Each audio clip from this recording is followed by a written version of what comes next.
The amazing drama you're about to see is a matter of human record. You may believe it or not, but the real people who lived this story, they believe it. They know. They took that one step beyond.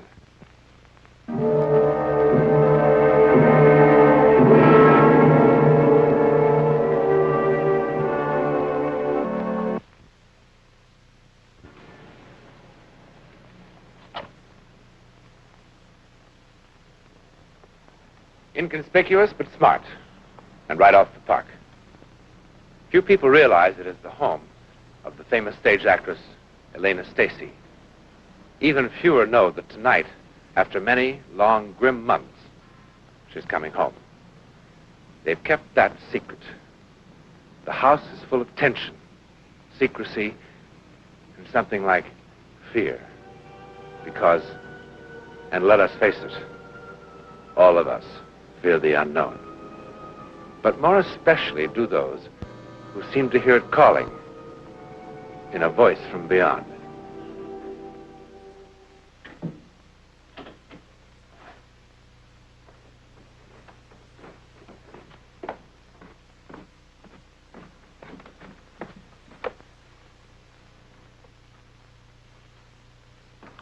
Did you want something, Mrs. Marple? No, sir. No, unless... Oh, Mr. Stacy, if you've changed your mind, I can take care of the room in no time. I can have everything packed away and out of sight before she gets here. Thank you, no, Mrs. Marple. We have to leave that up to her.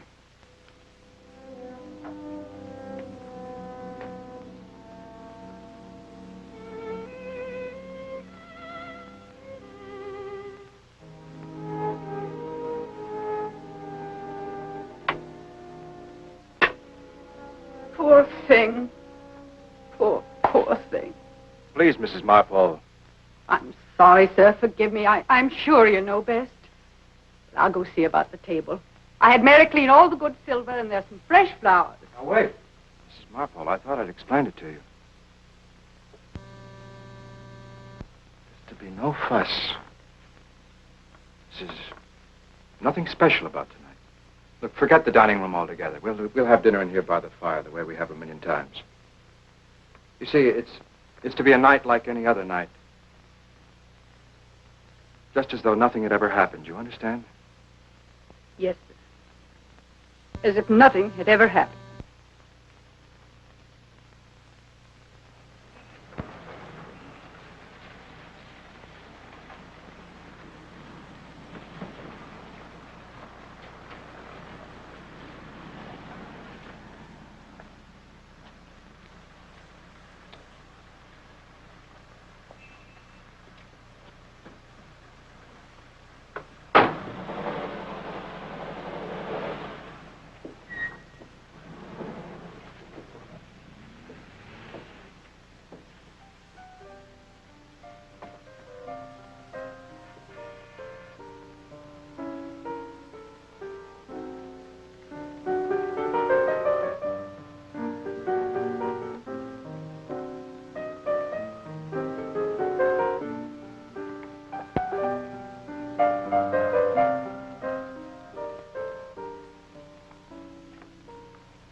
Kevin.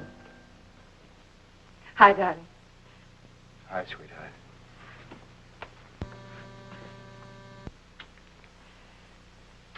Lovely out. Autumn. Did you notice? The leaves falling and... Oh, a fire. How nice. I thought you might enjoy having dinner by the fire. Wonderful. Though I'm not too hungry. Are you? Not too.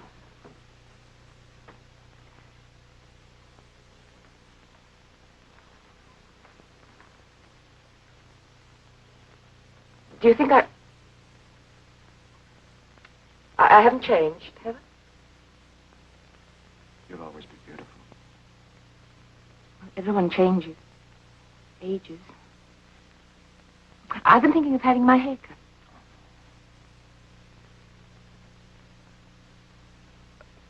cut. Mrs. Marple. Mom, it's so good to have you home again. What are we having for dinner? Oh, a souffle, ma'am, and some nice rare beef that you always used to like. And, well, ma'am, it's nothing special. Oh, it's fine. Sounds fine.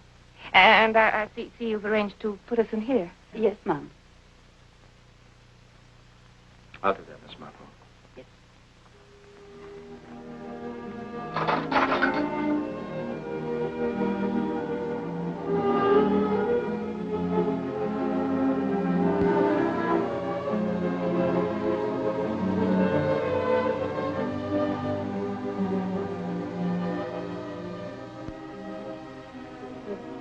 This material has held up quite well, hasn't it?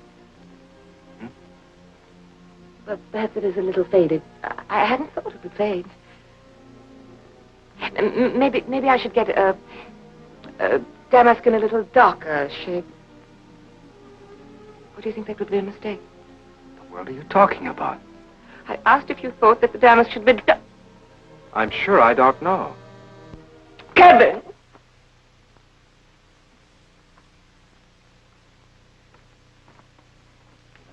Doing. It couldn't matter less to me what curtains, what material. This just won't work, this insane little game we're playing. This what game? I'm sorry. All right, Elena. I said insane game. It's just a phrase, but you know what I meant.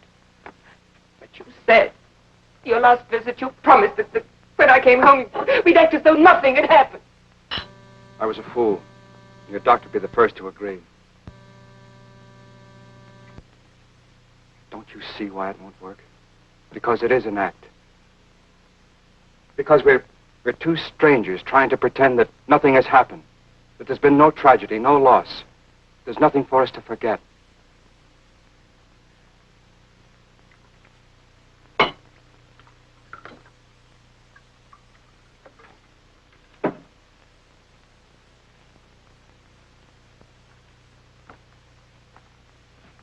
You've spent many months trying to readjust to a harsh truth. There's no reason why you should accept it alone. I'm your husband. I love you. What hurts you hurts me. The only joy I can contemplate is a joy that I can only contemplate with you.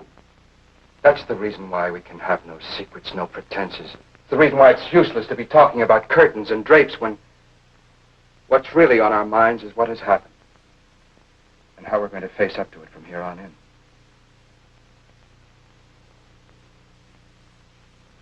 You're right, Kevin. Excuse me. Oh, that's quite all right. Mrs. Marvel, go right ahead. I'm going upstairs. Change.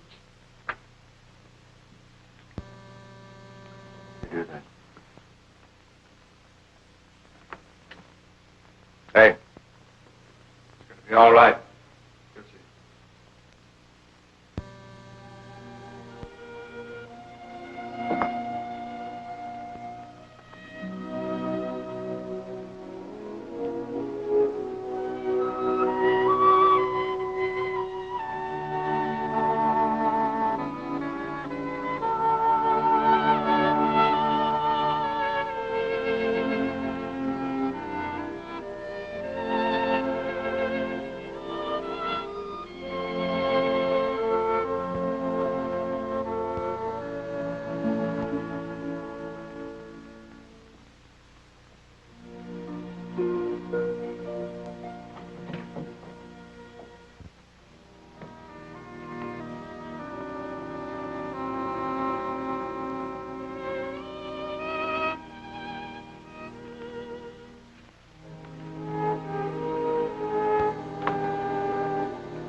Tomorrow, I must get Mrs. Marple to help me put Dee Dee's things away for safekeeping.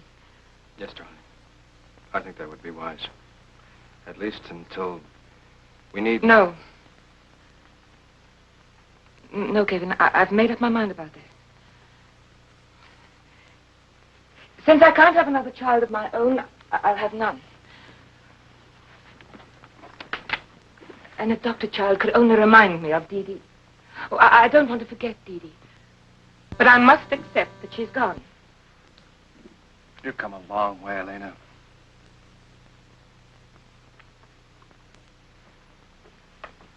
I am better.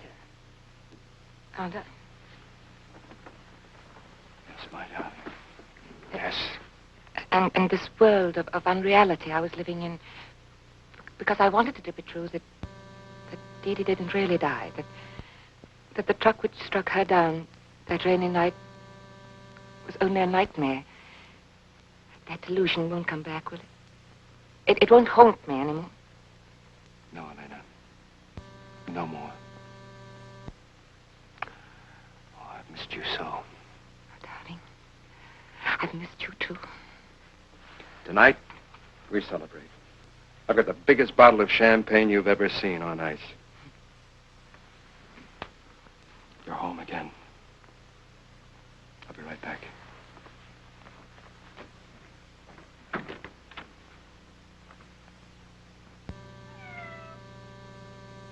Hello.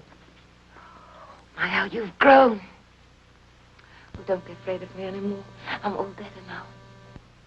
I don't hate you anymore. I know it wasn't your fault she ran out into the street. Poor Sam. You've missed her too, haven't you?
Darling.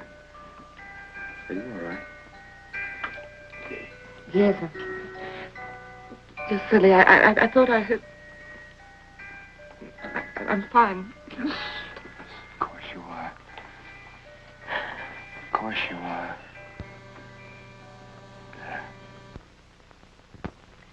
Alas, why know you so your nether lip? Some bloody passion shakes your very frame. These are portents, but yet I hope they do not point on me. And then Othello says, peace and be still. and then I say, I will so. Oh, I know. Alas, why know you so your nether lip? Some bloody passion shakes your very frame. These are portents, but yet I hope they do not point on me.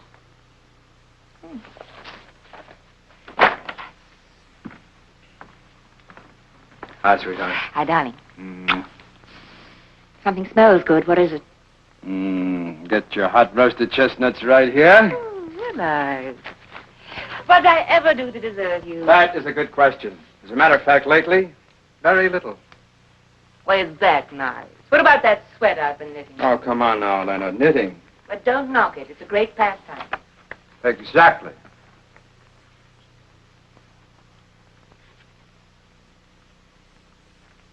Please. Kevin, don't ask me again. I can't do it, really, I can't. Why can't you?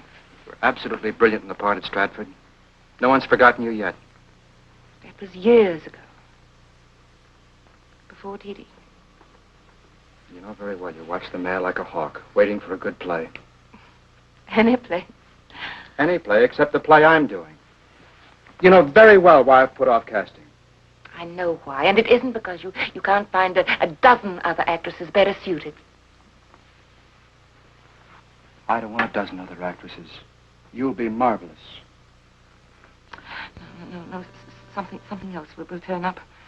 I couldn't do it to you. Your whole future's wrapped up in this production. I can't let your pity for me... Pity? What are you talking about? I need you. Can you honestly trust me? What if I lost my grip like before? What if I became ill again and let you down? You won't. You won't. You make me feel so sure. Don't think I don't understand what you're doing. You don't need me. I need the chance, like therapy. Like the time that horse threw me and you made me get back. No more talk. You're going to be in rehearsal tomorrow morning. No back talk.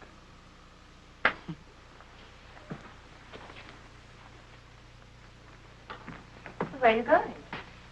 I'm going to release it to the press. They're waiting on the doorstep. Practically.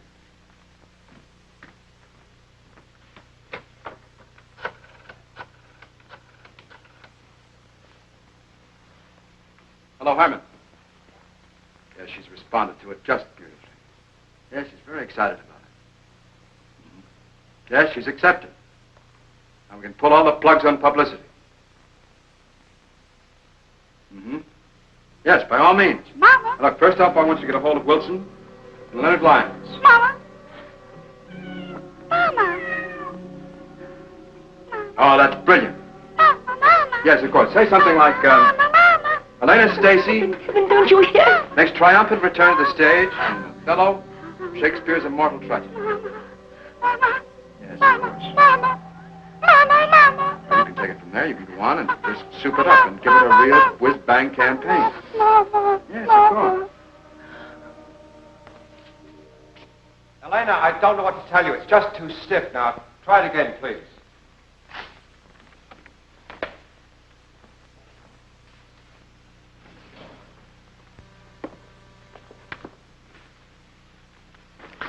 Why, sweet Othello? Devil! I have not deserved this. Oh, devil, devil. If that the earth could teem with women's tears, each drop she falls would prove a crocodile. Out of my sight! I will not stay to offend you.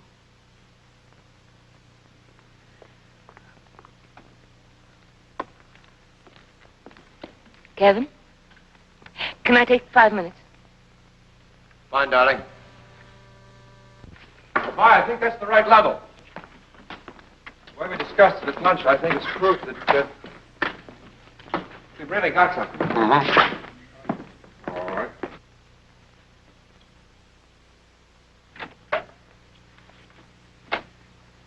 Dr. Harvey, Ah, Miss Stacy.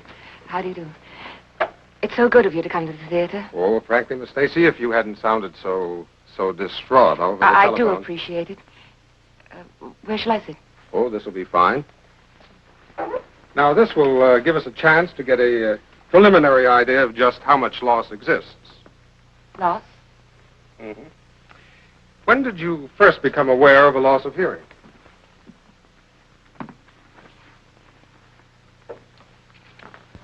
Well, Doctor, I don't really have any trouble hearing. But sometimes people going deaf do hear things that aren't there, don't they? I mean, I read somewhere. Bells, telephone bells, music, all sorts of weird noises. Yes, that happens. It's called tinnitus. Now, we'll get into your medical history later. Meanwhile, if I can just fit this like this, so. Comfortable? Comfortable? Fine, thank you. Now, What was that? you heard that. Fine. Whenever you hear, raise your hand.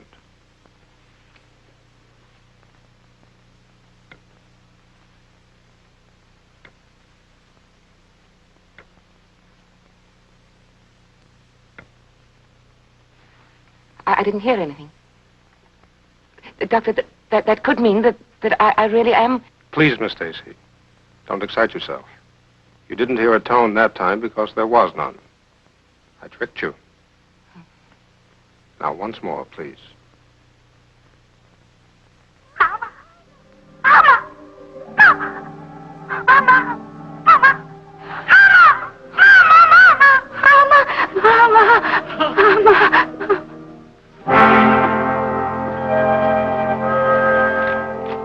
I'll see them on stage in 5 minutes. Elena? What's the matter with her? What's going on here? Who are you? Dr. John Harvey, there's nothing to be alarmed about. The young lady simply has a lively imagination.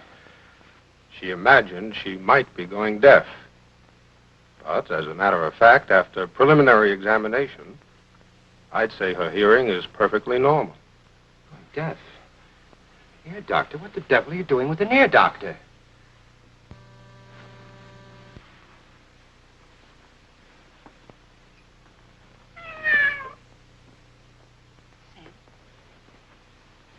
I'm going to be all right.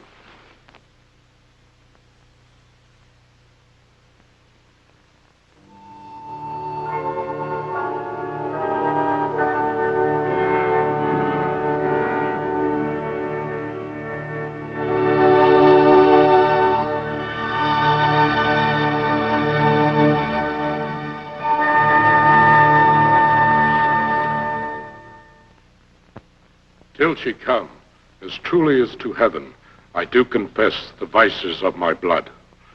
Her father loved me, oft invited me, still questioned me the story of my life.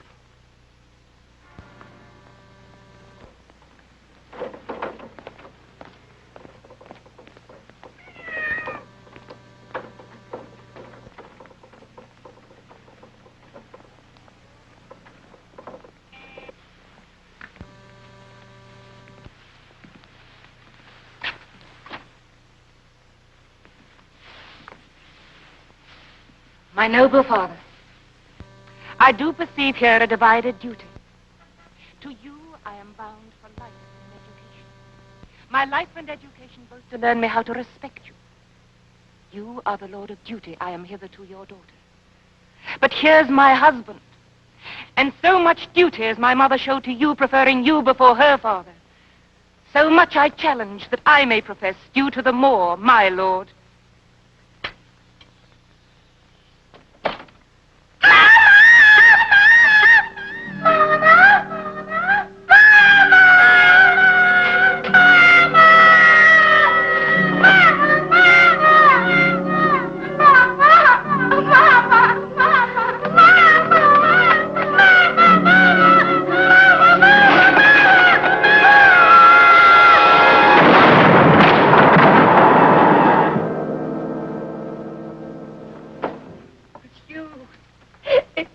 All this time, it was you.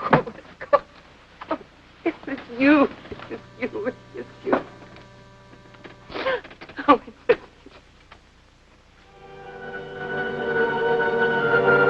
The miraculous appearance of that little girl not only saved Elena Stacy's life, it saved her sanity. For now she knew that the haunting voice was not the echo of a disturbed mind, but an incredible warning. Even more comforting is the thought that possibly one living child was the courier for another child of beloved memory. In any event, the psychic phenomenon we have just seen is called clairaudio, which means the hearing rather than the seeing of things that have yet to happen. In a moment, a word about next week's Step Beyond. Next week, and every week, we'll be bringing you the personal records of the rarest kind of human experience. Man's adventure in the world of the unknown, that mysterious psychic world beyond our five senses. This is your invitation to take with us that astonishing one step beyond.